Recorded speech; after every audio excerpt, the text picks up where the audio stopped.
wanted to discuss ancient constitutions and citizenship, as opposed to the modern, fake and gay varieties. Because you're being lied to. Both the left and the right lie about things from the past, religion, politics, books in general. To support their own schemes, they lie. And the chief scheme, of course, is to get you to sodomize yourself. Whether they invoke religion selectively, like Buttigieg and the Christian Marxists do, or whether they invoke classical Greece or Rome, the lesson is always the same. It's a morality play, a guilt trip cudgel to get you to give up something willingly and get nothing back. The lesson is always the same, and these conservatives are some of the worst. They come to talk to you about ancient constitutions, the way Mark Levin uses constitution. But they've got a dildo waiting for you in the bag. Whether they use Thucydides, for example, to push the Iraq war and get you to maim yourself in such place, or classical or Renaissance republicanism to get you to accept confiscatory taxation as somehow noble, or when they misuse ancient Athens to get you to become a eunuch and give up your weapons, which is what some of the academic left does.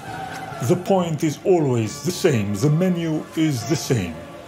Ancient republics, in any case, like I tell you, had very little to do with what you see now go under that name. You all know anyway that the franchise was so limited in ancient republics that none of them, even the Athenian democracy, would qualify as a democracy today. They would all be called elitist aristocracies or fascist apartheid states, oligarchies, and all such things. Including by the weak conservatives now, they would call it Nazi also. The only reason they don't call them these things is because they aren't faced with the reality. They can ignore the unpleasant reality in books. But they were all apartheid, elitist, fascist, militarist states by any modern definition. There was a long-running argument, for example, in ancient Greece, which stated that only the hoplites, that is to say, the heavy infantry, should be allowed to vote. And this corresponds roughly to what it would cost to buy a new car today. I guess that's about how much a suit of armor cost at the time. You had to supply your own armor as a heavy infantry. So this was a social class roughly equivalent to modern, maybe upper middle class. And the argument was simple. You can guess what it is.